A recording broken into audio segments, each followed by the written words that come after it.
This morning, we are releasing for the first time the findings of our public opinion in the Arab world, surveying Arab perceptions on President Trump and his policies and positions towards the region thus far.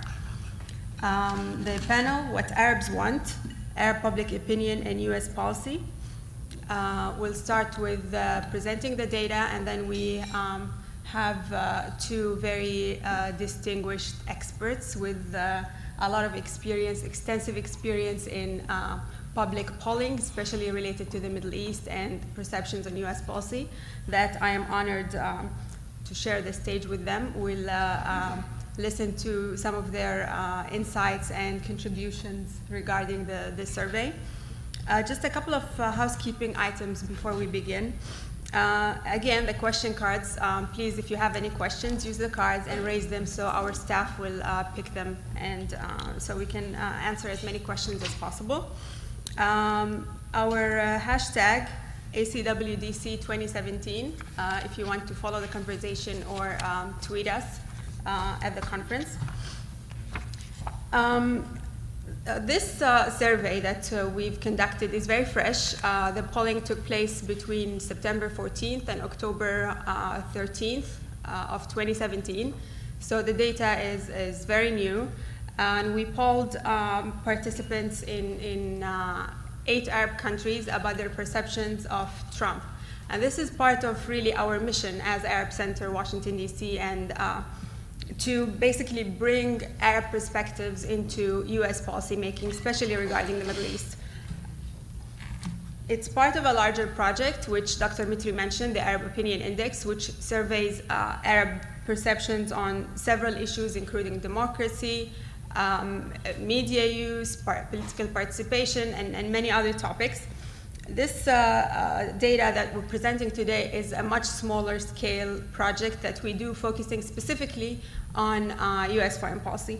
Last year, we did a survey at the same time, October 2016, and we surveyed Arab public opinion on the then 2 presidential candidates, Hillary Clinton and Donald Trump. And this year, after a few months of President Trump's policymaking, if we can call it that, we wanted to really poll the Arab public on what their views are until now. It started with a rocky start, honestly. Last year, not many people preferred Donald Trump as president. The majority preferred Hillary Clinton. And this year's findings are not surprising in that regard. Before I present the findings, I would like to introduce our panelists for today. Dalia Mugahed is the Director of Research at the Institute of Social Policy and Muslim Studies. She is a former member of President Barack Obama's Advisory Council on Faith-Based and Neighborhood Partnerships. She is also the CEO of Mugahed Consulting and a frequent expert commentator in global media outlets and international forums. She has co-authored an important book titled Who Speaks for Islam? What a Billion Muslims Really Think. Our second panelist for today is Shibli Talhami. He's the Anwar Sadat Professor for Peace and Development at the University of Maryland, College Park. He's also a non-resident senior fellow at the Brookings Institution, and he's also a member of our academic advisory board at Arab Center, Washington, D.C. Talhami taught at several universities, including Cornell, Princeton, and Columbia. He served as an advisor to the U.S. mission to the UN, the U.S. Department of State, former Congressman Lee Hamilton, and a senior advisor to George Mitchell. He has co-drafted several Council on Foreign Relations reports and contributed to the Washington Post, the New York Times, and the Los Angeles Times, among many others. Thank you, Dalia and Shibli, for joining us, and we look forward to your remarks. And now I am pleased to present you the results about Arab attitudes towards President Trump and his Middle East policies and positions. Just quickly, I'll go through the methodology. We surveyed participants in 8 Arab countries: Egypt, Jordan, Kuwait, Lebanon, Morocco, Palestine, Saudi Arabia, and Tunisia. The total was 3,200 respondents, an average 400 in each country. The sample is nationally representative. It's random, clustered, stratified, where every individual within a country has an equal likelihood of being selected to be part of the sample. The margin of error for the sample is plus or minus 5%. The survey was conducted by phone, and again, September 14 to October 13 is when the polling took place. Just to give you an overview of these individuals, 51% were male, 49 female, about 48% were below the age of 35. In terms of schooling, the majority had either a high school degree or some college education. One interesting incident that we experienced in this particular survey is high refusal rates compared to other surveys. And this is really interesting. In this case, it was up to close to 40%. And the highest refusal rates were in Saudi Arabia, Egypt, and Kuwait. And we believe that might be due to the current political environments. When individuals were asked if they would like to participate on a survey on their views about President Trump, they refused to participate. And it might be out of concern if they would want to express any views that disagree with their governments.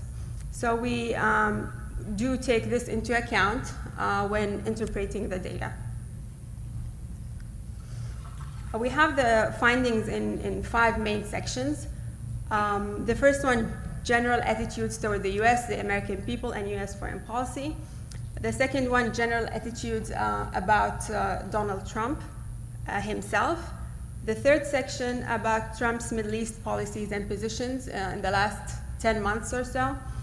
The fourth section, we polled the Arab public on their opinions of what should the Trump administration do in the Middle East. And the last section is focusing on the issue of Palestine. Generally, attitudes towards the United States were more positive than negative. About 48% had positive views compared to 42 who had somewhat negative or negative views. This was more interesting when we look at the distribution by age and education levels. If you can see here, basically the blue is the positive and the red is the negative, with the people who have less education had less positive views, more negative views, and the more education levels, they have more positive views towards the United States. If we look at the age, again, the younger people had more positive views, whilst the older people had more negative views towards the United States in general. We also asked people about their attitudes towards, just to understand really the nuance of what they understood when we say, how do you feel about the United States? We asked them about their attitudes toward the American people and their attitudes towards US foreign policy, and specifically US policy in the Middle East. And here we see the clear differences. Attitudes towards the United States in general were pretty split, more positive, but almost evenly split. Attitudes towards the American people were overwhelmingly positive. And here is where it gets interesting. Attitudes towards US foreign policy were overwhelmingly negative. So it's important to note here that the anti-American sentiment that we hear about all the time in the media is not really towards the American people. It's an expression of disagreement with the US foreign policy in the region.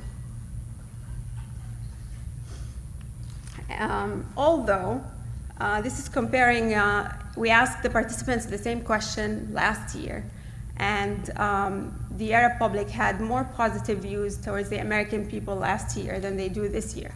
73% had positive views last year compared to 65% this year.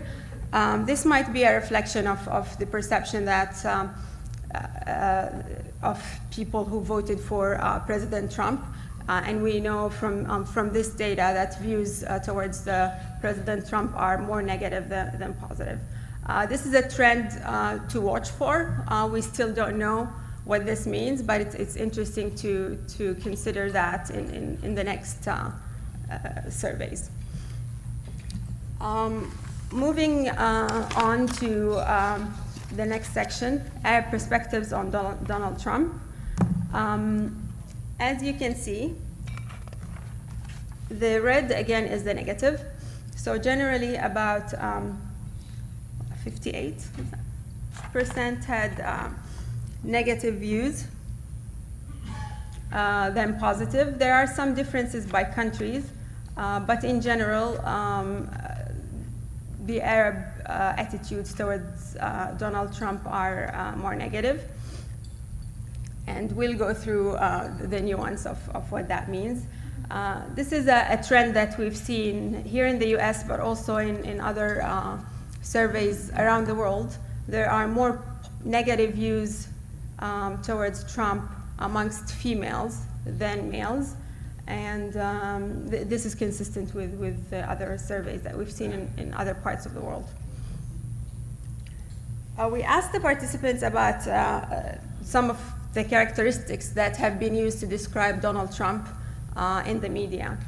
56% agreed that he is Islamophobic, 55% thought he was decisive and strong, 48% dangerous, 47% well-informed, 46% intolerant, and 38% qualified to be US president. The interesting section here is this gray part, which is people who said, I don't know. And that's a significant percentage for people who just don't know. And that is generally expected for people living in the Arab world. They don't hear about this as much as people here in the US hear about that. We asked about whether they thought the election of Donald Trump affected US global standing. The majority thought that yes, it did affect it negatively. So it diminished the influence and the credibility of the United States globally. We also asked about Arab attitudes towards some policies that Donald Trump has started proposing or implementing thus far. In general, 61% thought that President Trump's policy toward the Arab world is negative. Again, there are some small differences between the countries, but primarily negative. When we asked them about the so-called Muslim ban, which is Trump's attempt to ban individuals from several Muslim majority countries' entry to the United States, the overwhelming majority disagreed. They opposed the ban, although it's important to note that none of the countries that we surveyed are included in the ban. So we do imagine that it would be even more negative if we surveyed people in those countries. We asked the respondents about what they thought of Trump's policies in some of the key countries: Syria, Yemen, Iraq, Libya, and Palestine. As you can see, the reds, overwhelmingly positive assessments of President Trump's policies, mostly his policy towards Palestine and Syria, Iraq, all of them pretty much. We also asked about specific issue areas: countering violent extremism, maintaining relations with allies, supporting Arab democracy, the Iran nuclear deal, and dealing with issues related to Islam. It's interesting here that there's a more positive assessment of Trump's relations with Arab allies. And considering the countries surveyed, Saudi Arabia, Morocco, Jordan, Kuwait, this is Not surprising, but this is an interesting kind of finding to note. And 58% thought that his plan to eradicate, as he said, the Islamic State has not, his policies have not contributed to that plan.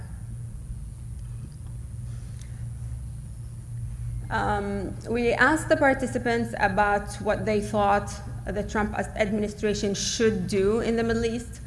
And here, the options you can see down here. And the interesting thing is a majority, 33%, thought that the US should not intervene. 23% said that resolving the Palestinian-Israeli conflict is a priority for the current administration. And the third priority that the Arab participants thought was solving the ongoing crises in Syria, Iraq, Libya, and Yemen.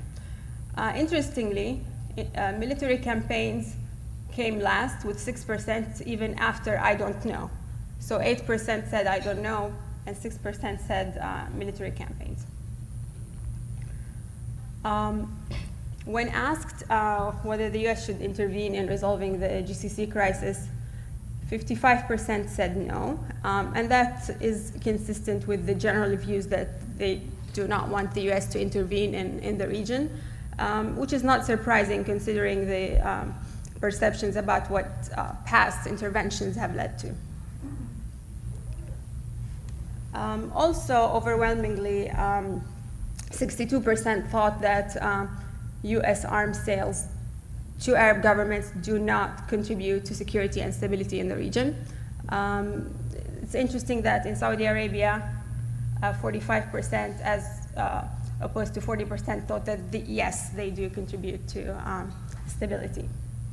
And that might be a factor of the high refusal rate in Saudi Arabia, so we have to be a little cautious in interpreting the data from Saudi Arabia. The final section that we thought was important to poll the Arab participants on was the issue of Palestine.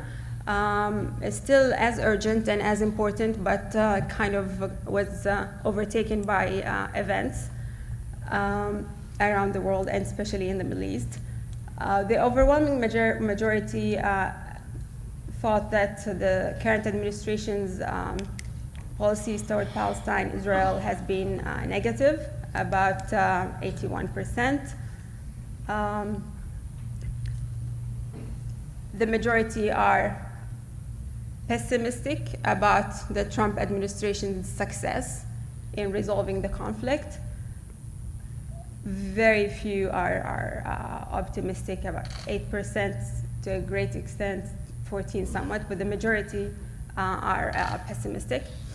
And we also wanted to see whether the Palestinian issue was still important for the Arab public, considering the situation in Syria, in Yemen, in Libya, in Iraq. And we found that the overwhelming majority still considers the Palestinian issue as very important, 74% and 14% somewhat important.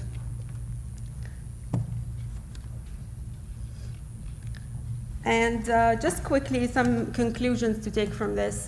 The Arab publics have nuanced views of the United States. They can distinguish between the US as a country, the US as foreign policy, and the American people.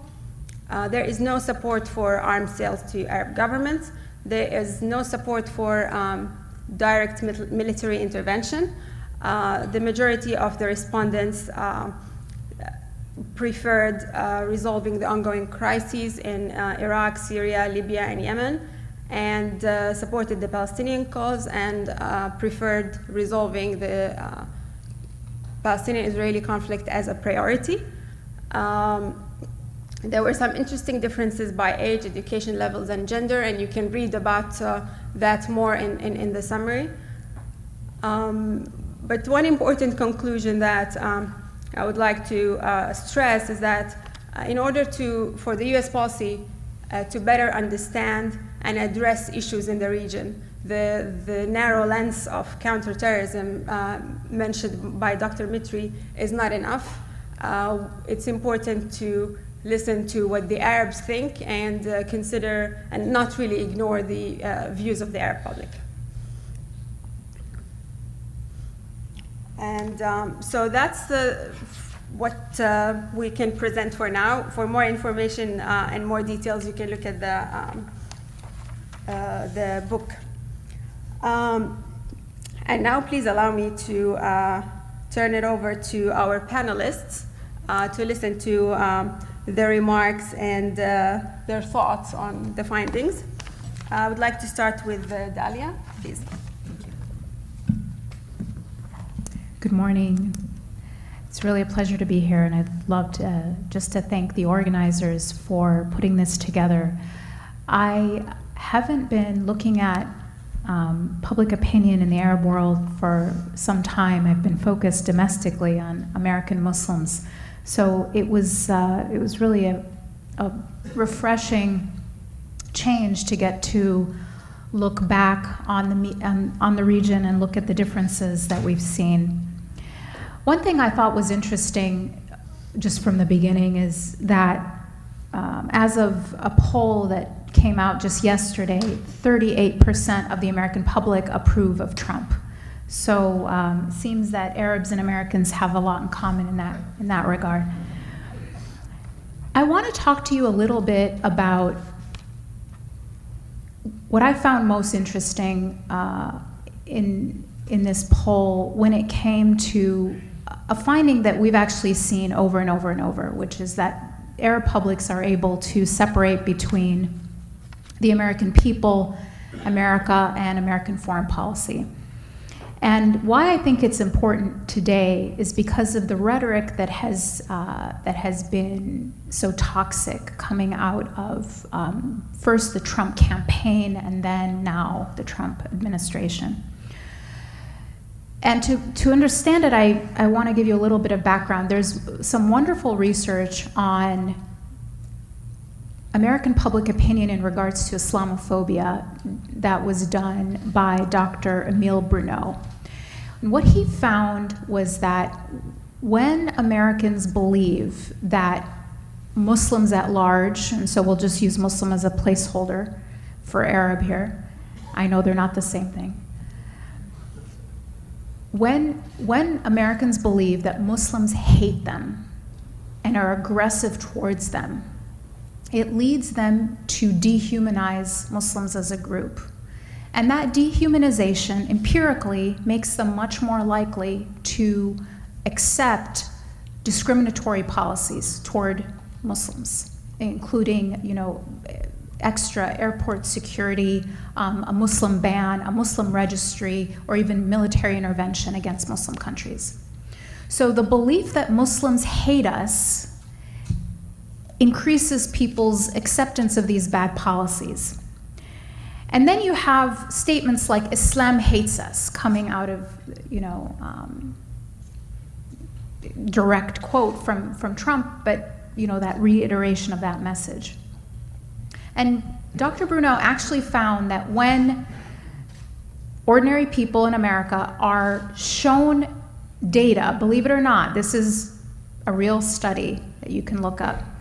When they are shown data that shows that Muslims at large actually admire Americans, actually find things in the American society and culture that they find to be favorable, that it changes people's perception and therefore humanizes Muslims as a group when Americans realize that Muslims as a group don't hate them. And it makes them less accepting of these policies toward Muslims. So I actually think that this information is incredibly important to get out. As often as I think everyone in this room has maybe seen data that reflects this trend of the difference that people make between the American people and American policy, it's never been more important for the American public to know that. Because not knowing that has real life policy implications for what the American public is willing to accept in terms of discriminatory policies. It's a real thing, it's science, we've tested it, these messages work really well, and they can be switched back when people find out different information. So that's one thing. The second thing I wanted to mention is that according to research that I was leading at Gallup, when people in the region or in, quote, the West, believe that the conflict between these two sort of meta-regions is because of politics, mostly a political conflict, they are more likely to believe that it can be resolved. When they believe it's cultural, it's because, incompatible values, clash of civilization, all of this, they are less likely to believe it can be resolved. And when people are less likely to believe the conflict can be resolved, they are more likely to sort of believe that because conflict is inevitable, that people have to take any means necessary to make sure they are on the winning side of that conflict, more favorable toward violent ways to address it. Why is that important? Because we started out with the war on terror, where the majority of folks in the region believed that George W. Bush was actually waging a war on Islam. And they did believe it was a cultural, religious conflict.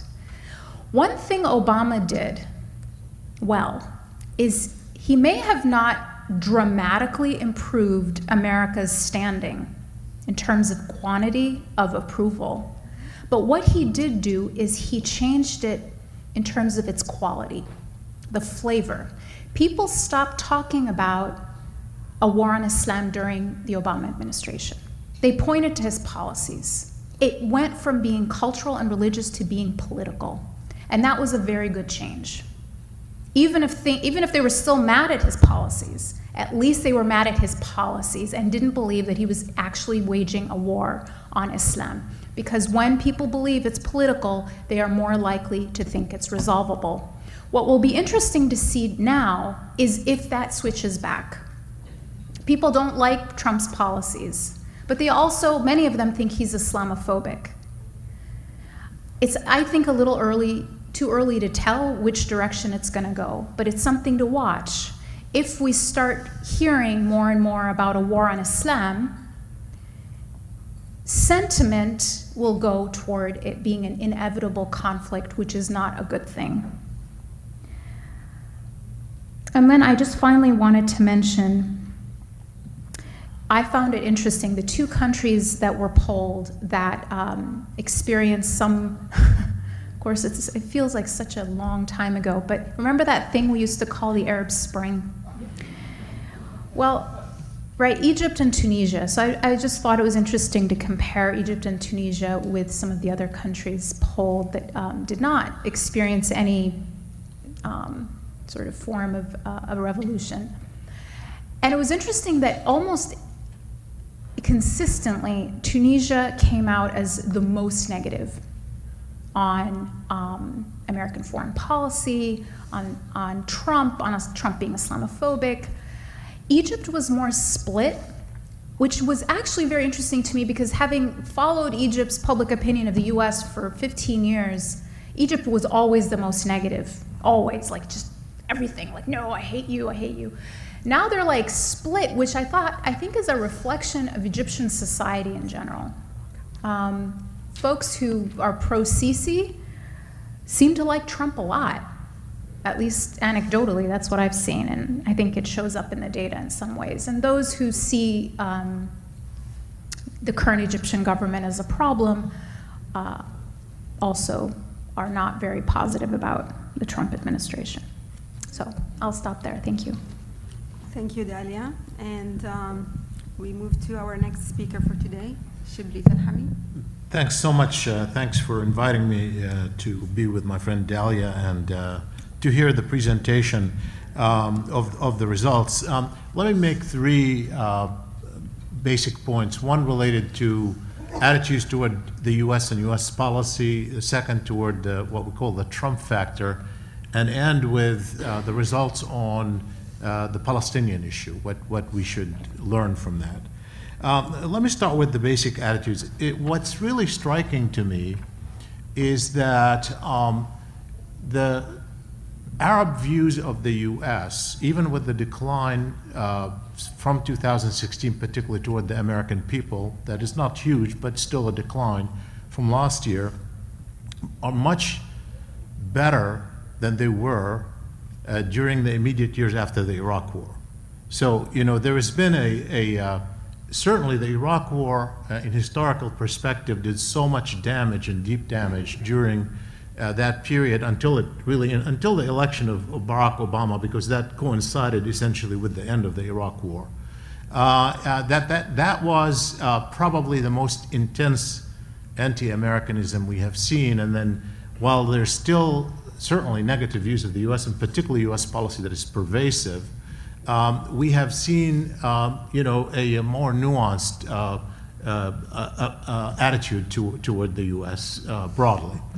The second thing is, if you look at this divide between the attitude toward U.S. policy, toward the United States, toward the American people, many of us have known this is there, obviously, for a long time, been arguing, finding it, the 10 years of polling that I did in the Arab world, and saying it's policies, not values, it's not the dislike of the people, it's not dislike of the values, is the thing that, I wrote a book on, trying to make that point, the basic point, right after 9/11.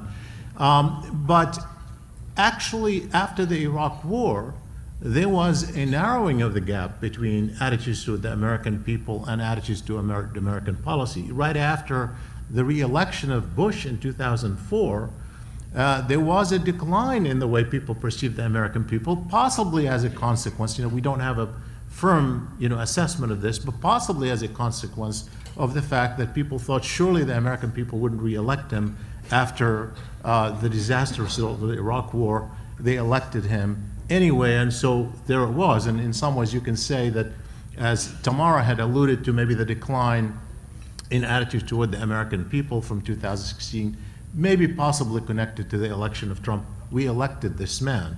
Now, this is, of course, somewhat speculative, but it's kind of interesting to see that despite that decline from 2016, the attitudes toward the American people remain overwhelmingly positive.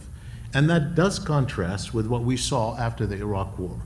So I think there is really kind of a much nuanced view of the U.S. than we had seen in the decade after 9/11, particularly during the period of the Iraq War. The second thing is that I think that one reason for this may also be, aside from the Iraq War, that there are two things going on simultaneously. One, obviously, that the U.S. isn't as overwhelming, because when you look around the Middle East, there are so many issues going on, some of which the U.S. does not have as direct a hand, at least, as it was obvious during Iraq, but really more so the division here in America and in the Middle East. That is, what we have here, I think, that is being conveyed to the Middle East, I think, particularly through the election year, with people being obsessed with our election the same way the rest of the world was, and now since the election of Trump, that we have had a very divided public, so deeply divided, in fact, on ways I had never seen before. So when you say, when I poll now, I'm doing a lot of polling here in the U.S. on American attitudes toward the Middle East and the ban. When you ask attitudes about the ban, we have only 90% of Democrats oppose it, and almost 90% of Republicans support it. I mean, you can't get any more of a divide historically on any issue. Even attitudes toward Islam and Muslims, whether the views are positive or negative. You look at the Republicans, you look at Democrats, they are in two different worlds. And that has been conveyed. Those of us who have been relaying this to the media in the Middle East, the coverage that this has been getting, maybe also is conveying a little bit of nuance about America. And I'm going to come back to this issue in a minute, but I want to just also second what Dalia said about the second part of this divide, is the divide in the Middle East. That is that the Middle East is going through a huge divide, not only among countries, but an ideological divide, sometimes within the same country, often within some, as is the Same case family in Egypt, sometimes. within the same family. And that divide is also being transmitted in attitudes toward the world because it's different worldviews. So therefore, you have a little bit of a, the numbering are more even than you might expect on some issues because of that deep divide within the Arab world. That also leads me to be a little bit less optimistic than Dalia is about the ability to convey such numbers as it's about policies, not values, because in the research we have been doing over the past couple of years, particularly on issues related to Islamophobia, Islam, and attitude toward Islam and Muslims, what we found is not so much, it's the attitudes are not so much sensitive to information, not even information provided within the US by scholars and academics, and rather it is all political cues, it's identity politics. So what we found in the divide during the campaign year and since really the campaign year, surprisingly overall attitudes toward Islam and Muslims in America have actually improved, even with all the anti-Islamic rhetoric in America, with all of the Trump factor. In fact, it is because of the Trump factor,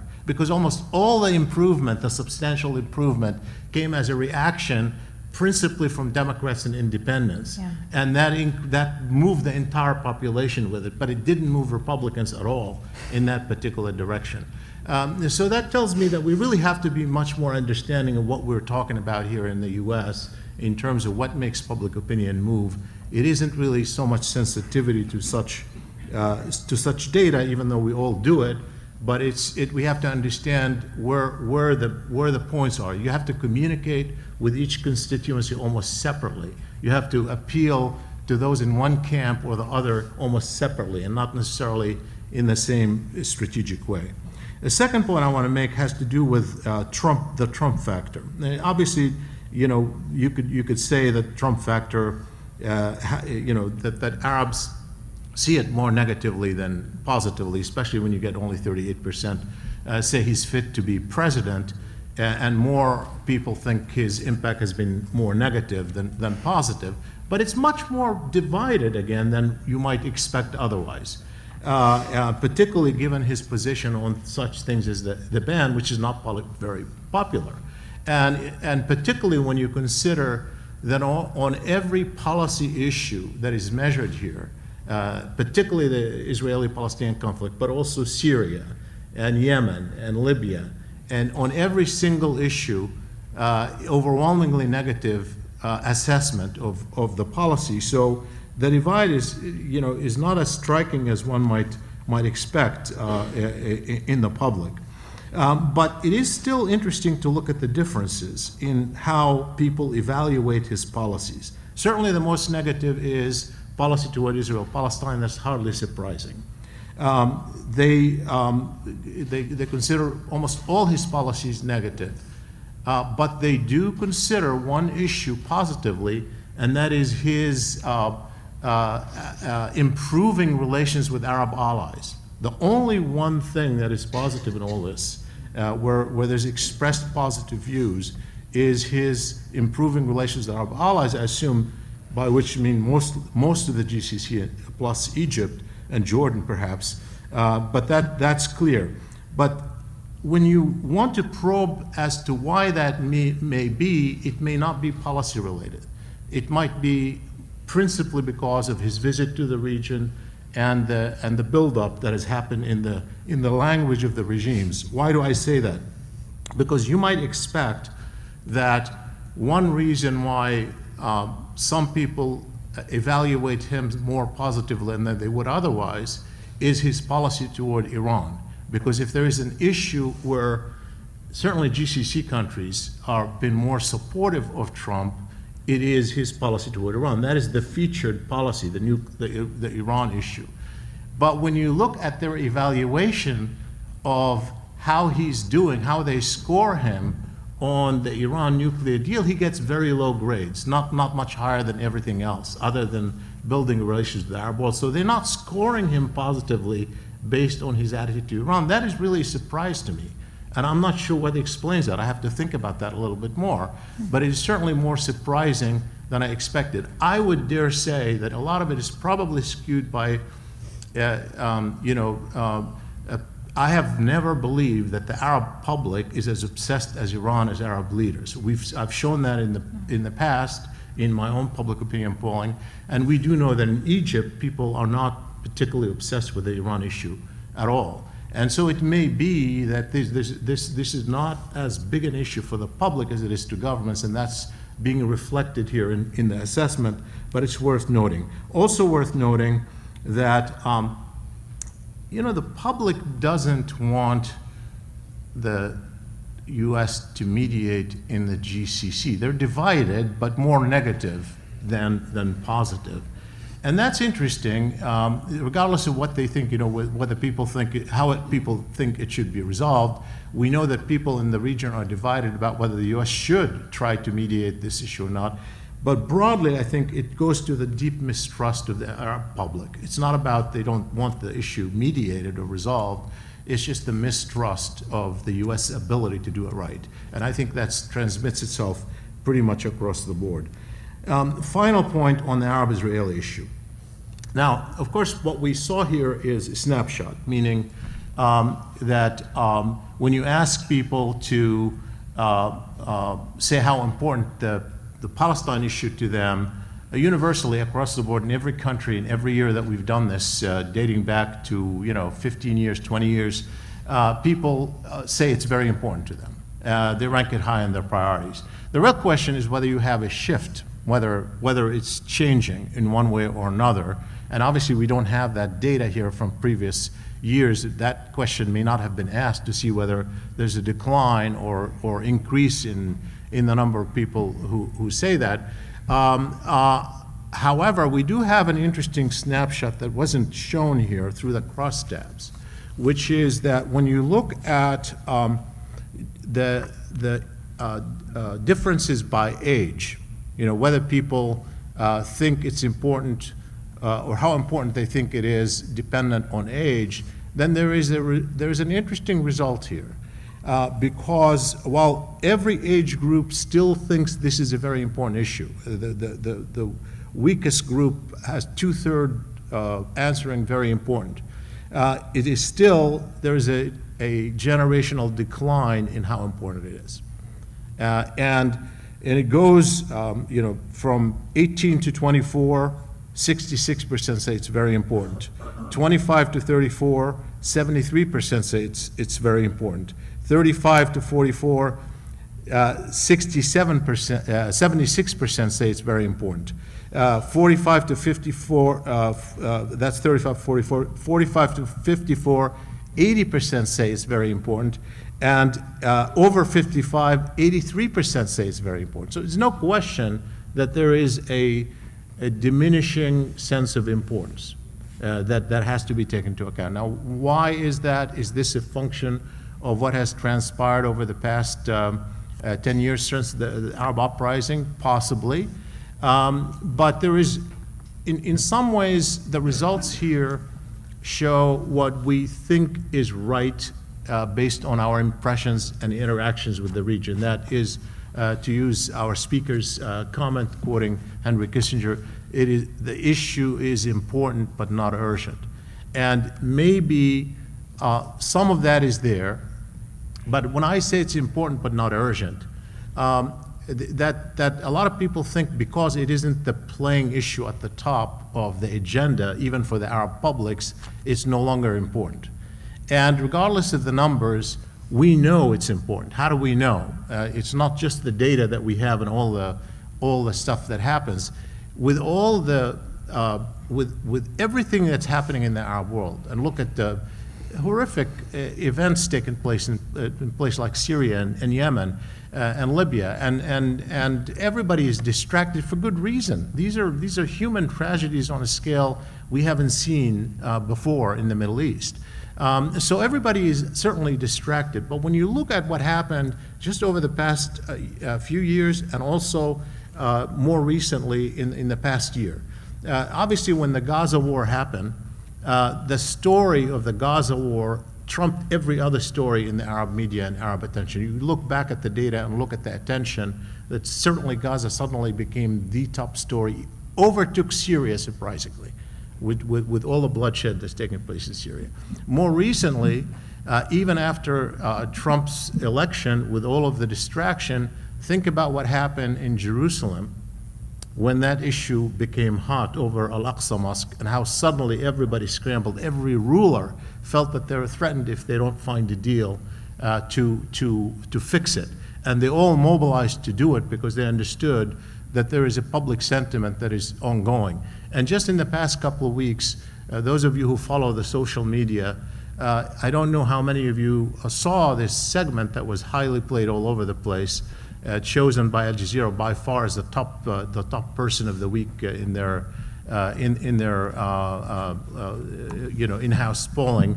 The Kuwaiti parliamentarian who at an international conference in Russia took on the Israeli delegation and asked them to be expelled from there, and how that became sort of the top story and played often across every region, even with all the obsession with other issues. So the issue remains important, but it's not urgent, and that is shown, I think, by the results. Thanks. Thank you, Shibli. And if I may just reiterate the point about age, we don't have time to present all the data here, but we found interesting results related to age. One finding that might be even somewhat alarming is that the younger age groups are more ambivalent. We had more I don't know and neutral responses by the younger respondents. We have many questions here, so I will start by three that kind of ask about how well communicated this information is. What is the best way to communicate to the American public that such sentiments, positive sentiments towards the American people exist in the Arab world? And what role does the media play in communicating a more negative perception? I think Dalia, if you want to Sure. answer that. Yeah, and I actually wanted to reconcile something that Shibli and I both said in different ways, I think. I am in complete agreement that political cues are paramount in how people feel about Islam, Muslims, or the Arab world. So I've been tracking the American public's views on the association between Islam and violence over the past 15 years. And what you find when you actually look at when Americans spike in their negative attitudes toward Islam and violence being linked, it was not after 9/11, okay? It was actually in the run-up to the Iraq War, where there were no new terrorist attacks, and then among Republicans, and only Republicans during the 2008, 2012, and then the 2016 election cycles.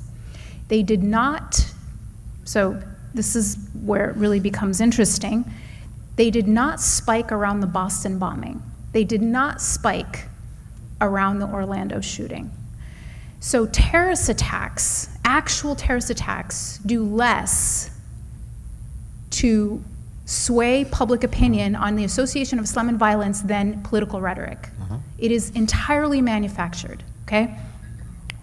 So I completely agree with that. I am actually talking about a controlled academic study of even Trump supporters who literally before and after, how do you feel about these people, et cetera, given information, and their mind actually changes where you can actually measure it significantly. So these things on a mass scale have not been done, but when this is an actual peer-reviewed published study, Experiment. it's an experiment, these messages can work. When people find out, hear about, that Muslims en masse are actually positive toward the American people, they become less dehumanizing and more and less likely to accept bad policies. So to the question, how do we communicate that?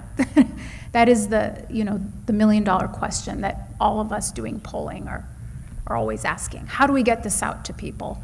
I mean, I'm just going to give you some very simple ideas. I actually think short videos on social media are one way that isn't very expensive and actually can make a big difference if you can invest in trying to get them, to go viral. No one's going to read a policy report, no, I mean, unfortunately, except everyone, in this room. But if we can get it into more accessible means of communication, it does go a lot further. That's one thing we've started to do at ISPU, is short videos that go online and can get, 1 million views, whereas our online report will get downloaded, maybe 150 times. So I think that's just one way. The thing with media and the role of media, I think we also have to become a lot more critical and loud in our criticism of media and their coverage and their portrayals and the bias that they have. And study after study show this, yet these studies are not being translated into ordinary citizens demanding better from their media outlets. But you have studies that show 80 to 90% of portrayals of Muslims and Islam in US news media are negative. You have a study that showed that over the past 25 years, the New York Times has portrayed Islam more negatively than cancer and cocaine.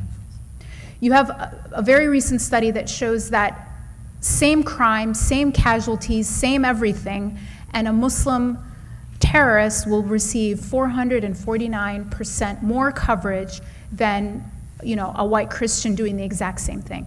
So we not only have negative portrayals, we have over-reporting of some things, under-reporting of other things. And we need to use this information. It's empirical data. It's not just our perception that the media is biased. The media is actually very biased, to demand better. Thank you, Dalia. Just on this, I want to say, I agree with what Dalia said. Just on the complexity of the problem. We're in the era of fake news. I mean, we can't tell what's fake and what's right. And people are, something coming out of the Arab Center, and people are going, in the American public, they can't even trust things that are coming out of the other party or some of. So the question is, how do you figure out what to trust as news? Not just to get it out. It is whether people are going to look at it and whether people are going to trust it and then use it. And I'm fielding a poll right now in the field, looking at fake news and seeing where people go when they suspect a story may not be correct, or when they want to really check or verify a story.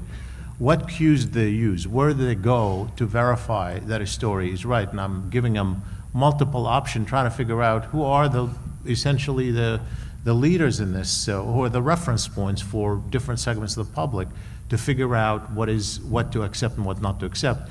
I'm not sure that this is going to resolve the problem for us, but it's just something that we all are grappling with. It's not something I think it's going to be easily addressed.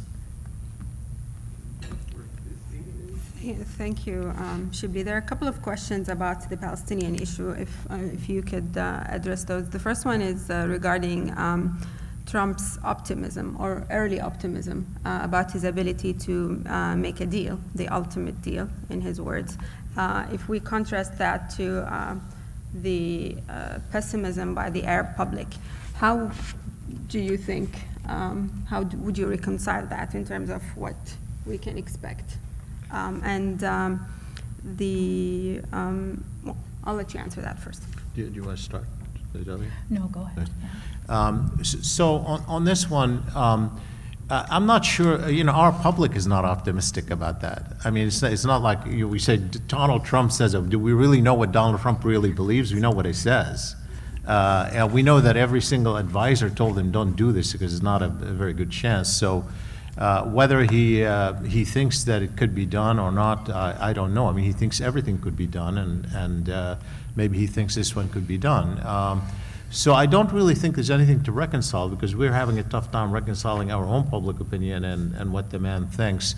The question is, it's separate from the evaluation. In some ways, there is a question of were the Arab leaders really initially optimistic about him? I mean, separate from the public. Was there a genuine optimism among those who made a deal with him, particularly when he visited Saudi Arabia early on? And there was a sense that he was going to undertake a regional approach, which is what the Arab approach was. Meaning, in essence, you could say Donald Trump adopted the Arab initiative, of 2002 by saying, yeah, we're going to go for a broad deal, including the Arab states making a big deal, beyond just the Israelis and the Palestinians, and bring in the Saudis and the Egyptians and the Jordanians and everyone else to make the deal. It's essentially the Arab approach. The problem was that maybe they believed it, I don't know. And maybe it was just a strategic fig leaf because they wanted something else from him and they used each other, and there was a deal right there. But the interesting thing is Donald Trump didn't do it in response to the Arab request. He did it to the request in response to the Israeli request. Because the vision of the Arab deal was the Arab state have been so weakened now and so desperate for a relationship with Trump, particularly over Iran, that they are more ready to put pressure on the Palestinians rather than be an asset for putting pressure on the Israelis in the context of a bigger deal. And that strategic game had changed completely. The equation was different. And therefore, it stood very little chance, I think, of success. So I think objectively, many of the people at the leadership level of the Arab world who had been more optimistic are now less optimistic. That certainly includes the Palestinian Authority, which initially wanted to believe it, and certainly who wouldn't accept an American president saying this is a priority issue for me when it's not even a priority for anyone, and I'm going to work with that and invite the president of the Palestinian Authority to come to the White House. How could they not embrace it? But you could see now that there's a walking back from that optimism across the board. Thank you, Shibli. Unfortunately, we are almost out of time. There were many more questions that we could not take, but there were a few questions about the methodology and the data that we'd be happy to answer throughout the day if you can approach me or any of our staff. Please join me in thanking our panelists. Thank you, Dalia and Shibli, for joining us today.